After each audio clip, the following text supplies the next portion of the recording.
Weet jy dat godsdiens is nie net rituele, reëls, wette. 'n Klomp goed wat jy moet doen, en 'n klomp dinge wat jy moet nakom, en sekere rituele wat jy moet deurgaan. Dis nie net wat godsdiens is nie. Godsdiens is baie meer. Dis 'n verhouding. Dis 'n verhouding met Jesus, wat gesterf het vir jou sonde, wat die muur van skeiding kom wegneem het, en nou in jou wil kom woon deur sy Heilige Gees, en by jou wil wees, en saam met jou wil lewe, in 'n verhouding, dat hy met jou kan praat, en jy met hom, en jy hom beleef, en hy deur jou werk. Ken jy hierdie lewende Christus? Ken jy sy Heilige Gees?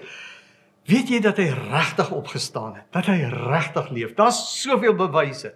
Sy 12 verskynings, hoe die disippels se harte verander het, en hulle getuies geword het, hoe hulle sy dood gevier het met blydskap in die nagmaal, en hoe hulle op die Sondag en nie meer die Sabbatdag by mekaar kom. Baie dinge het verander in die godsdiens van die Christendom. Maar die belangrikste is, dat ons aanbid 'n lewende God, wat in ons wil woon deur sy Gees. Wil jy nie vir hom sê, dat jy in 'n noue verhouding met hom wil lewe, en dat hy maar in jou lewe kan kom maak net wat hy wil?